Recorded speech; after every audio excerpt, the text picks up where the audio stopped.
آج کے جلسے کے صدر جن کو بنایا گیا ہے وہ شخصیت بہترین علم والی، درس قرآن، حلق قرآن، تعلیم قرآن سے بھرپور تعلق رکھنے والی شخصیت حضرت مولانا اشفاق احمد صاحب دامت ذل العالی زید مجدہ کی ذات ہے، جامعہ اسلامی مظفر پور اعظم گڑھ، جو یہاں تشریف فرما ہیں۔ ہم ان سے گزارش کرتے ہیں چند الفاظ میں صدارتی کلمات ارشاد فرما دیں تاکہ اسی صدارتی کلمات کی روشنی میں جلسے کو آگے بڑھایا جائے۔ عام طور سے ایک بات یاد رکھیے گا، جلسے کا اصل جو ہوتا ہے وہ صدر ہوتا ہے، صدر کے اشارے پر جلسے کا پورا کام ہوتا ہے، ناظم بھی صدر کے تابع ہوتا ہے، سامعین بھی صدر کے تابع ہوتے ہیں۔ عام طور سے صدر کو آخر میں موقع دیا جاتا ہے، ایسا نہیں ہے۔ جلسے کی پوری سرپرستی جلسے کی صدر کے ذمہ ہوتی ہے۔ صدر جس طریقے سے حکم دیں گے اس طریقے سے انشاءاللہ جلسہ چلے گا۔ تو ہم صدر صاحب سے گزارش کرتے ہیں وہ تشریف لائیں اور صدارتی کلمات سے ہم سامعین کو نوازیں، پھر انشاءاللہ جلسے کی کارروائی آگے بڑھے گی۔ الحمدللہ وکفا وسلام علی عبادہ الذین اصطفى، اما بعد۔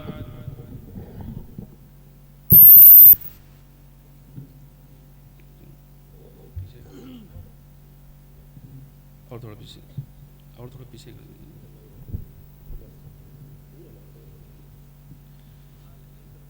عن جابر رضی اللہ تعالی عنہ عن النبی صلی اللہ علیہ وسلم قال ثلاث من كن فيه يسر الله حتفه وادخله جنته رفق بالضعيف وشفقة على الوالدين وإحسان إلى المملوك أو كما قال عليه الصلاة والسلام۔ محترم حضرات اور عزیز دوستو اور اسٹیج پر بیٹھے علماء کرام، میں آپ حضرات کا بے حد ممنون اور مشکور ہوں کہ آپ حضرات نے اور اسٹیج پر ہمارے اساتذہ کرام کی موجودگی میں اس ناچیز بندے کو اتنا بڑا اعزاز بخشا۔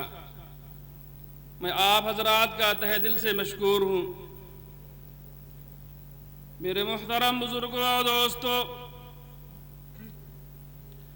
اللہ رب العزت کا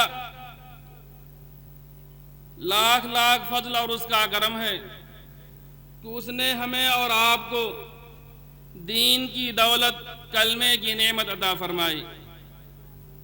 میرے محترم، اللہ نے انسانوں کو ان گنت نعمتوں سے مالا مال کیا۔ اس نے دیکھنے کے لیے آنکھیں دی ہیں، اس نے چلنے کے لیے پیر دیا، اس نے پکڑنے کے لیے ہاتھ دیا، سوچنے اور سمجھنے کے لیے عقل اور دماغ دیا۔ اللہ کی ان گنت نعمتیں ہیں۔ میرے محترم، اگر اس کی قدر قیمت پوچھنا چاہتے ہو تو کسی ایسے شخص کے پاس جاؤ جس کو اللہ نے ان نعمتوں میں سے کسی ایک نعمت سے محروم کر دیا ہو۔ آنکھ کی دولت کتنی بڑی دولت ہے، کسی اندھے سے جا کر پوچھو۔ پیر کی نعمت کتنی عظیم نعمت ہے، کسی ایسے شخص سے جا کر پوچھو جس کو اللہ نے چلنے کی اس دولت سے، اس نعمت سے محروم کر دیا ہو۔ اللہ کی ان گنت نعمتیں ہیں۔ انسان اللہ کی نعمت کو یاد کرے تو اس کے دل میں اللہ کے لیے شکر کے کلمات پیدا ہوں گے، اس کے دل میں اللہ کے لیے محبت کے جذبات جنم لیں گے۔ ہمارا حال یہ ہے کہ ہم صبح سے شام تک اللہ کی نعمتوں سے فیض اٹھاتے ہیں اور کبھی شکر کے کلمات ہماری زبان پر جاری نہیں ہوتے۔ اللہ فرماتا ہے وَإِن تَعُدُّوا نِعْمَةَ اللَّهِ لَا تُحْصُوهَا، اللہ کی نعمتوں کو شمار کرنا تمہارے بس کی بات نہیں۔ جو سانس اندر گیا وہ بھی اللہ کی ایک نعمت، اور جو سانس خیریت سے باہر آ گیا وہ بھی اللہ کی ایک نعمت، اور نعمت کا یہ سلسلہ اس وقت تک جاری رہے گا جب تک یہ بدن اپنی جگہ قائم اور دائم ہے۔ میرے محترم بزرگوں اور دوستو، اور جس دن نعمت کا یہ سلسلہ ختم ہو گیا اس دن سے یہ بدن اپنی جگہ سے ہلنے کے قابل نہیں ہوگا۔ اللہ قرآن کے اندر ارشاد فرماتا ہے، أَلَمْ تَرَوْا أَنَّ اللَّهَ سَخَّرَ لَكُم مَّا فِي السَّمَاوَاتِ وَمَا فِي الْأَرْضِ وَأَسْبَغَ عَلَيْكُمْ نِعَمَهُ ظَاهِرَةً وَبَاطِنَةً۔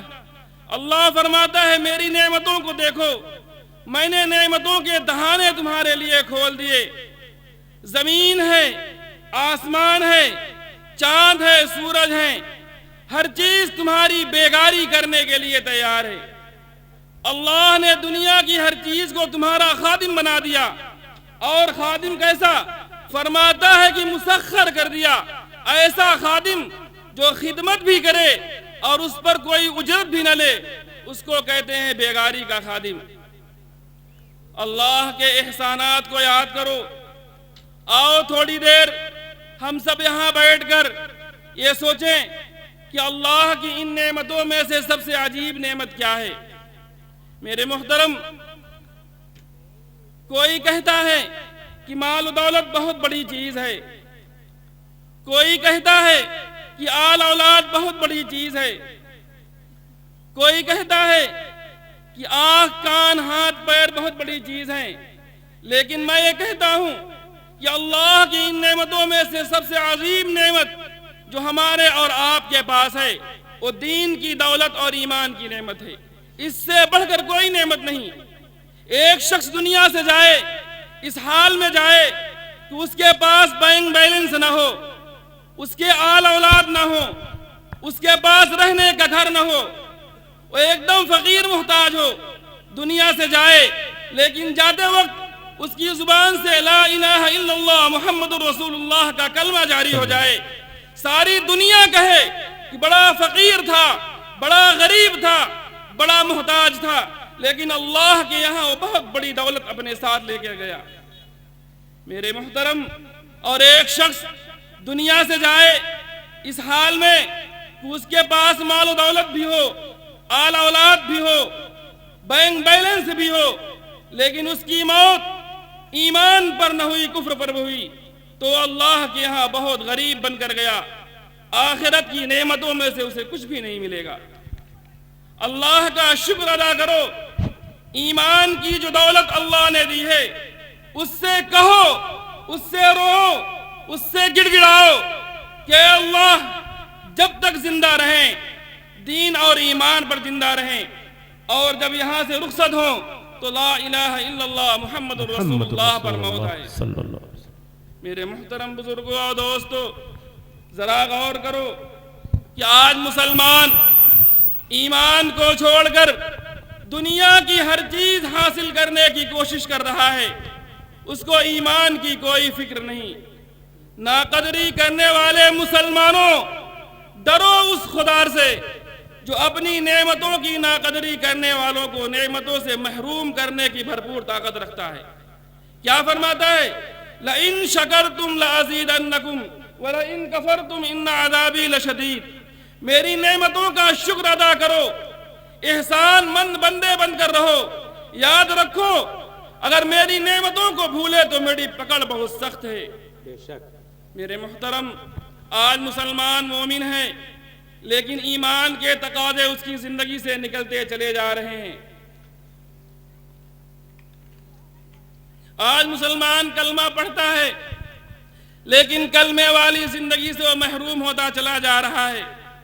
آج مسلمان اپنے آپ کو مسلمان کہتا ہے لیکن اسلامی تعلیمات سے کوسوں دور ہے۔ بتاؤ کل اللہ کو کیا منہ دکھاؤ گے؟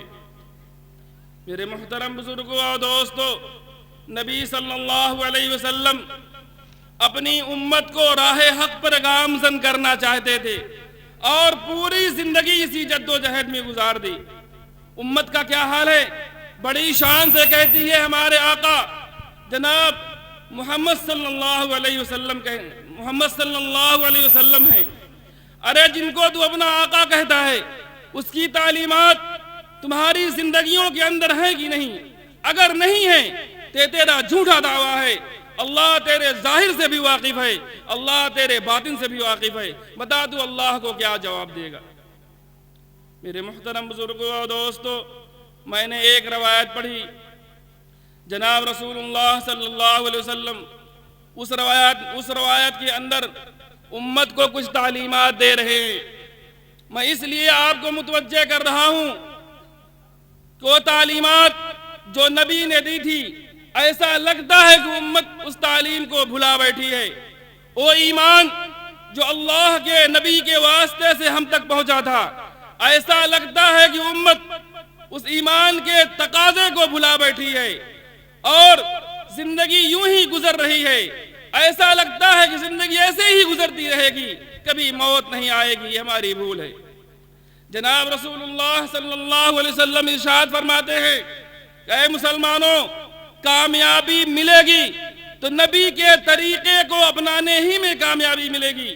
اللہ کا نبی فرماتا ہے کہ یہ جنت کی راہ ہے، یہ جہنم کی راہ ہے، دونوں راستوں کو اللہ نے تمہارے لیے کھول دیا ہے اور تمہیں اختیار ہے، جدھر کو جانا چاہو جا سکتے ہو۔ جنت کی راہیں بھی تمہارے لیے کھلی ہیں، جہنم کی راہیں بھی تمہارے لیے کھلی ہے، تمہیں اختیار ہے۔ اللہ فرماتا ہے وَقُلِ الْحَقُّ مِنْ رَبِّكُمْ فَمَا شَاءَ فَلْيُؤْمِنْ وَمَا شَاءَ فَلْيَكْفُرْ۔ اللہ فرماتا ہے کہ میں نے دونوں راستوں کو تمہارے لیے کھول دیا، حق کا راستہ بھی، کفر کا راستہ بھی، جنت کا راستہ بھی، جہنم کا راستہ بھی، میری رضا کا راستہ بھی اور میری ناراضگی کا راستہ بھی، تمہیں اختیار ہے، جدھر کو جانا چاہو جا سکتے ہو۔ اے مومنو، اللہ کے نبی کے درد کو سمجھو۔ نبی اپنے امت کو قدم بقدم متوجہ کرتا ہے، کتنا پیار ہے امت سے، کتنا پیار ہے۔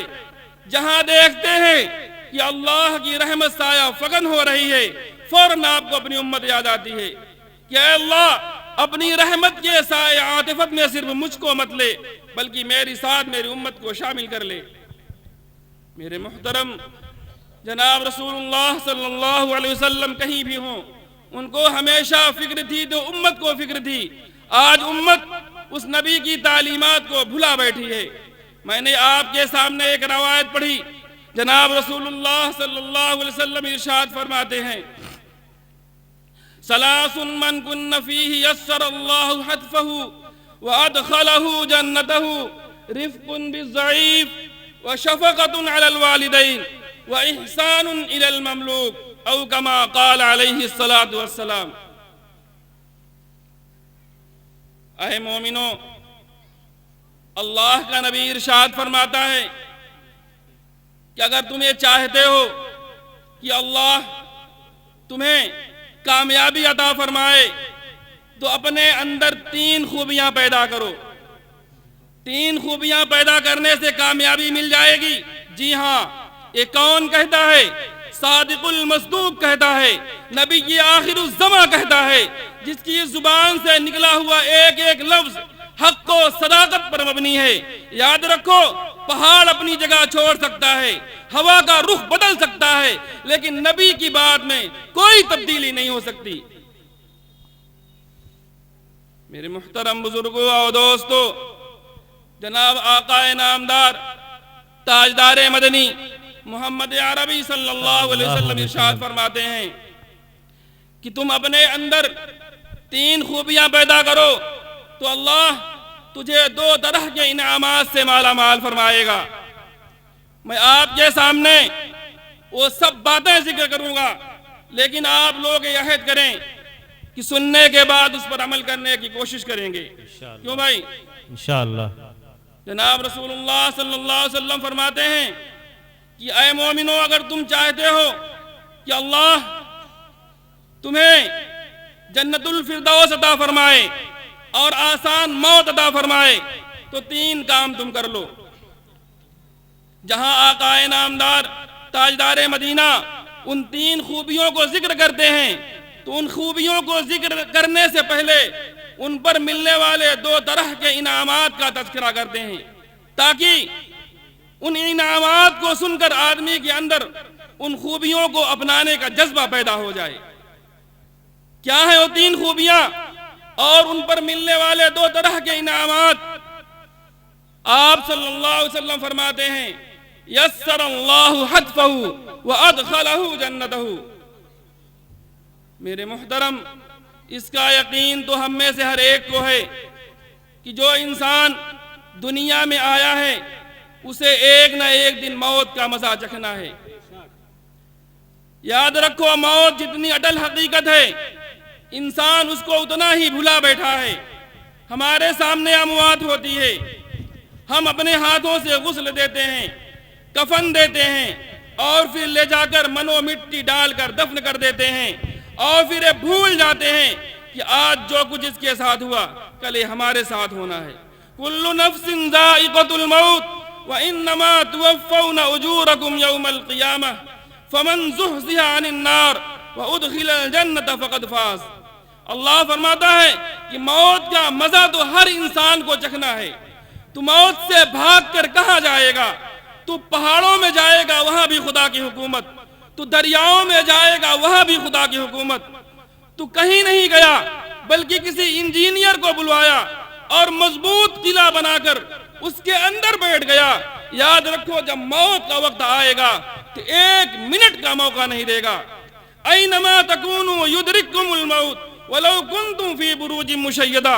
اللہ فرماتا ہے کہ تم مضبوط قلعے کے اندر بھی ہو جائے تو موت کا وقت آئے گا تو 1 منٹ کا موقع نہیں ملے گا۔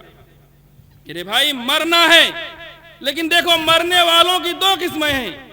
ایک وہ شخص جو اپنے گھر سے صحیح سالم نکلتا ہے اور راستے میں 2-4 حادثے سے 2-4 ہوتا ہے، اس کی موت ایسی موت ہوتی ہے کہ بسا اوقات اس کے گھر والے بھی پہچاننے سے انکار کر دیتے ہیں۔ کوئی آتا ہے اس کے چپل سے پہچانتا ہے، کوئی آتا ہے اس کے کرتے کے رنگ سے پہچانتا ہے، گویا کہ اس کی لاش اتنی مسخ ہو چکی ہے کہ پہچانا نہیں جاتا۔ یہ بری موت ہے۔ اور ایک اچھی موت کہ آدمی گھر میں پڑے پڑے آرام سے دنیا سے چلا جائے۔ اور ایک بری موت ہے کفر اور شرک کی موت۔ اور ایک اچھی موت ہے کہ زبان سے لا الہ الا اللہ محمد رسول اللہ کا کلمہ جاری ہو جائے اور آدمی دنیا سے چلا جائے۔ میرے بھائی، مرنا ہے، ہر ایک انسان کو مرنا ہے، لیکن جناب رسول اللہ صلی اللہ علیہ وسلم فرماتے ہیں کہ اگر تم اپنے اندر 3 خوبیاں پیدا کر لو تو اللہ تجھے 2 طرح کے انعامات سے مالا مال کرے گا۔ اس میں سے پہلا انعام کہ اللہ تجھے بری موت سے بچائے گا۔ بتاؤ بھائی، یہ ضرورت ہر مومن کی ہے کہ نہیں؟ اگر تم چاہتے ہو کہ اللہ تجھے بری موت سے بچا لے، اللہ تمہیں کفر اور شرک کی موت سے بچا لے، تو 3 خوبیاں پیدا کر۔ میرے محترم بزرگوں اور دوستو، ایمان والی موت، کلمے والی موت، اس سے بڑھ کر آسان اور اچھی موت کیا ہو سکتی ہے؟ اور آقا نامدار تاجدار مدینہ آگے فرماتے ہیں وَأَدْخَلَهُ جَنَّتَهُ کہ اگر تم نے 3 خوبیاں پیدا کی تو اللہ رب العزت دوسرا انعام دے گا کہ تمہیں جنت الفردوس کے اعلیٰ مقام میں داخل کرے گا۔ میرے بھائی، کسی آدمی کو جنت مل جائے اس سے بڑی اور کیا نعمت ہو سکتی ہے؟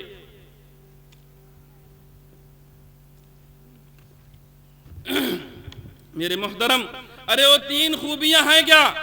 ابھی تک تو اس کا تذکرہ ہی نہیں ہوا۔ میرے محترم، جناب رسول اللہ صلی اللہ علیہ وسلم ارشاد فرماتے ہیں کہ رفق بالضعیف۔ اے مسلمانوں، تم یہ سمجھتے ہو کہ نماز پڑھ لیا ہم نے روزے رکھ لیا، حج کر لیا، زکوٰۃ دے دی، ہم سے بڑا دین کا ٹھیکیدار کوئی نہیں ہے، تمہاری بھول ہے۔ ارے نماز پڑھنا تو فرض ہے، روزے رکھنا تو فرض ہے، حج اور زکوٰۃ تو فرض ہے، اس کو کرنا تو لازم اور ضروری ہے، لیکن نجات کے لیے صرف اتنا ہی کافی نہیں۔ ارے تو نے نمازیں پڑھی، اگر اس کا اجر و ثواب محفوظ رہے گا تبھی تو اس پر کچھ اجر ملے گا۔ اگر تیرے گناہوں کی وجہ سے تیری نمازوں کا اجر و ثواب ضائع ہو گیا تیرے گناہوں کی وجہ سے تیرے روزوں کا اجر و ثواب ضائع ہو گیا، تیرے گناہوں کی وجہ سے تیرے حج و زکوٰۃ کا اجر و ثواب ضائع ہو گیا، تو بتاؤ تیرے دامن میں کیا باقی رہا؟ میرے محترم بزرگوں اور دوستو، جناب رسول اللہ صلی اللہ علیہ وسلم فرماتے ہیں کہ اپنے نیکیوں کو محفوظ کرنے سے بچاؤ، اپنے نیکیوں کو ضائع کرنے سے بچاؤ، اس کو محفوظ کرو۔ کیسے محفوظ ہوگا؟ ان تین خوبیوں سے۔ رفق بالضعیف، اے مسلمانوں، آج سے ایک بات کا عہد کر لو کہ کبھی تمہاری زبان سے، تمہارے ہاتھ سے، تمہارے عمل سے، تمہارے کردار سے کسی غریب کے دل کو کبھی ٹھیس نہیں پہنچے گی۔ اگر تو نے کسی غریب کے دل کو دکھانے سے اپنے آپ کو بچایا تو اللہ رب العزت اس کی برکت سے تیری نمازوں کو بھی قبول کرے گا، تیرے روزوں کو بھی قبول کرے گا، تیرے حج کو بھی قبول کرے گا، تیری زکوٰۃ کو بھی قبول کرے گا، اور اللہ رب العزت تجھے اچھی موت عطا فرمائے گا اور جنت الفردوس میں داخلہ نصیب فرمائے گا۔ بتاؤ بھائی، یہ ضرورت ہر انسان کو ہے کہ نہیں؟ میرے محترم بزرگوں اور دوستو، جناب رسول اللہ صلی اللہ علیہ وسلم آگے ارشاد فرماتے ہیں کہ اگر تو یہ چاہتا ہے کہ اللہ تجھے بری موت سے بچا لے اور اچھی موت عطا فرمائے، اور اللہ تجھے جہنم سے بچا لے اور جنت عطا فرمائے، تو اپنے اندر تین خوبیاں پیدا کر۔ پہلی خوبی رفق بالضعیف، اپنے آپ کو کمزور غریب کو ستانے سے بچاؤ۔ دوسری خوبی وشفقۃ علی الوالدین، میرے محترم بزرگوں اور دوستو، دوسری خوبی اپنے اندر یہ پیدا کرو کہ اپنے والدین کے ساتھ حسن سلوک۔ میرے بھائی، والدین کے ساتھ حسن سلوک آج کے زمانے میں ایسا ہو گیا ہے کہ ہمارا نوجوان اس سے کوسوں دور ہوتا چلا جا رہا ہے۔ نہ ماں کی کوئی عزت ہے، نہ باپ کی۔ ماں باپ کی رضامندی کے اندر آقا نامدار تاجدار مدینہ ارشاد فرماتے ہیں کہ باپ کی رضامندی میں خدا کی رضامندی ہے، ماں باپ اگر ناراض تو خدا ناراض۔ میرے محترم بزرگوں اور دوستو، اگر تم ماں باپ کے ساتھ حسن سلوک کرو گے، اچھا معاملہ کرو گے، تمہیں ملے گا کیا؟ میں آپ کو ایک واقعہ نقل کرتا ہوں۔ آقا نامدار تاجدار مدینہ کے زمانے میں ایک صاحب گزرے ہیں، اویس قرنی۔ قرن جو ہے مکہ سے قریب ایک وادی تھی، ایک بستی تھی۔ حضرت اویس قرن کے آبادی میں رہتے تھے۔ آقا نامدار تاجدار مدینہ مدینے میں رہتے تھے۔ قرن سے مدینے کا فاصلہ بہت دور تھا۔ ایک دن اویس قرنی گھر کے باہر بیٹھے ہوئے ہیں اور دیکھتے ہیں کہ ایک قافلہ گزر رہا ہے۔ اویس قرنی باہر آتے ہیں اور قافلے والوں سے پوچھتے ہیں کہ اے قافلے والوں، تم کہاں جا رہے ہو؟ قافلے والے کہتے ہیں کہ آقا کی زیارت کے لیے جا رہا ہوں۔ میرے محترم اویس کا دل بھر آیا۔ انہوں نے کہا قافلے والوں ذرا ٹھہرو، میں بھی تمہارے ساتھ آقا کی زیارت کے لیے چلوں گا۔ فوراً گھر آتے ہیں اور اپنی ماں سے اجازت چاہتے ہیں کہ اے اماں، ایک قافلہ نبی کی زیارت کے لیے جا رہا ہے، میں بھی جانا چاہتا ہوں۔ اویس قرنی رحمت اللہ علیہ کی بوڑھی ماں گھر میں موجود تھی اور کوئی نہیں تھا۔ ماں نے کہا اویس، تو مجھے کس کے سہارے چھوڑ کر جائے گا؟ اویس کا دل بھر آیا اور فوراً باہر آئے اور قافلہ والوں سے کہا کہ اے قافلہ والوں، میں تمہارے ساتھ نہیں جاؤں گا، گھر میں میری ماں تنہا ہے، میں اس کو کس کے سہارے چھوڑ کر جاؤں؟ لیکن ایک کام کرنا، جب تم آقا کے دربار میں جانا تو جا کر میرا آقا سے سلام کہنا، اور نہ آنے کی وجہ بھی بتا دینا کہ ماں کی خدمت کی وجہ سے اویس آپ کے پاس حاضر نہ ہو سکا۔ قافلہ جاتا ہے اور آقا کی زیارت کے لیے پہنچتا ہے، اویس قرنی کا سلام کہتا ہے اور نہ آنے کی وجہ بھی بتاتا ہے۔ آپ صلی اللہ علیہ وسلم بہت خوش ہوئے اور بہت دعائیں دی۔ وقت گیا، آپ صلی اللہ علیہ وسلم دنیا سے تشریف لے گئے۔ وقت آتا ہے ابو بکر صدیق رضی اللہ تعالی عنہ کا۔ ابو بکر بھی دنیا سے تشریف لے گئے. دور آتا ہے امیر المؤمنین عمر فاروق رضی اللہ تعالی عنہ کا. عمر فاروق رضی اللہ تعالی عنہ مکہ میں حج یا عمرے کا طواف کر رہے ہیں. سامنے سے ایک شخص چل رہا ہے, اس کی چادر پھسٹ رہی تھی. حضرت عمر کا پیر اس شخص کی چادر میں پھنستا ہے اور عمر پوچھتے ہیں کہ تم کون ہو؟ انہوں نے فوراً جواب دیا اویس قرنی. حضرت عمر امیر المؤمنین ہے, وقت کے بادشاہ ہیں. کہتے ہیں اویس تم میرے لیے مغفرت کی دعا کر دو. اویس کہتے ہیں امیر المؤمنین آپ میرے لیے مغفرت کی دعا کر دیجئے, میں کس لائق ہوں کہ آپ کے لیے مغفرت کی دعا کروں؟ عمر کہتے ہیں نہیں اویس تم میرے لیے مغفرت کی دعا کرو. حضرت اویس نے ہاتھ اٹھایا اور دعا کی اے اللہ حضرت عمر کی مغفرت فرما. جب اویس قرنی دعا سے فارغ ہوتے ہیں تو حضرت عمر پوچھتے ہیں اویس تجھے پتا ہے کہ میں نے تجھ سے مغفرت کی دعا کیوں کرائی؟ اویس کہتے ہیں امیر المؤمنین مجھے کچھ بھی نہیں پتا. حضرت عمر رضی اللہ تعالیٰ عنہ کہتے ہیں کہ اے اویس ایک دن میں نبی کی مجلس میں بیٹھا ہوا تھا, قرن کی طرف سے ایک قافلہ آیا اور اس نے آ کر آپ کا سلام کہا اور آپ کے نہ آنے کی وجہ بھی بتایا کہ ماں کی خدمت کی وجہ سے آپ صلی اللہ علیہ وسلم کی زیارت کے لیے حاضر نہیں ہو سکے. آپ صلی اللہ علیہ وسلم اتنا خوش ہوئے کہ مجھ کو مخاطب کر کے کہا تھا کہ اے عمر زندگی میں اگر کبھی اویس سے ملاقات ہو جائے تو اس سے مغفرت کی دعا کرا لینا. میرے محترم بزرگوں اور دوستوں, میں کہنا یہ چاہ رہا تھا کہ حضرت اویس کو یہ مقام ملا کیسے؟ ماں کی خدمت کی وجہ سے. آج ہمارے نوجوانوں کا کیا حال ہے؟ نہ ماں کی کوئی وقت نہ باپ کی کوئی وقت. باپ کی تو تھوڑا بہت یہ نوجوان بچے کو سن بھی لیتے ہیں, لیکن ماں کمزور ہے. آج کا نوجوان ماں کو اپنے پیر کی جوتیوں سے زیادہ کوئی وقت نہیں دے رہا ہے. اللہ قرآن میں جگہ جگہ ارشاد فرماتا ہے وَإِذْ أَخَذْنَا مِيثَاقَ بَنِي إِسْرَائِيلَ لَا تَعْبُدُونَ إِلَّا اللَّهَ وَبِالْوَالِدَيْنِ إِحْسَانًا وَقَضَىٰ رَبُّكَ أَلَّا تَعْبُدُوا إِلَّا إِيَّاهُ وَبِالْوَالِدَيْنِ إِحْسَانًا وَاعْبُدُوا اللَّهَ وَلَا تُشْرِكُوا بِهِ شَيْئًا وَبِالْوَالِدَيْنِ إِحْسَانًا. اللہ قرآن میں کیوں فرما رہا ہے؟ ارے بھائی اس کی کوئی وجہ تو ہوگی. میرے محترم, تو آقا نامدار تاجدار مدینہ محمد عربی صلی اللہ علیہ وسلم کہتے ہیں کہ اگر تمہیں چاہتے ہو کہ اللہ تجھے بری موت سے بچا لے, اچھی موت عطا فرمائے, اللہ تجھے جہنم سے بچا لے اور جنت عطا فرمائے, تو 3 کام. پہلا کام رفق بالضعیف, کمزوروں کو ستانے سے بچاؤ. دوسرا کام وشفقۃ علی الوالدین, اپنے والدین کے ساتھ حسن سلوک کے ساتھ پیش آؤ. میرے محترم, اور تیسری بات وَإِحْسَانٌ إِلَى الْمَمْلُوكِ, اپنے ماتحتوں کے ساتھ, اپنے نوکروں کے ساتھ, اپنے ملازمین کے ساتھ اچھا سلوک کیا کرو. اگر ان سے کوئی غلطی سرزد ہو جائے تو اس کو درگزر کیا کرو, اس کو معاف کرنے والے بنو, اس کی ہر غلطیوں کو پکڑنے والے نہ بنو. یاد رکھو اگر خدا تمہاری ہر غلطی کو پکڑنے پہ آ جائے تو بھاگ کر کہاں جاؤ گے؟ میرے محترم بزرگوں اور دوستو, جناب رسول اللہ صلی اللہ علیہ وسلم ایک دن مدینے کی ایک گلی سے گزر رہے تھے. ایک صحابی کو دیکھتے ہیں کہ وہ صحابی اپنے ایک غلام کی پٹائی کر رہے ہیں.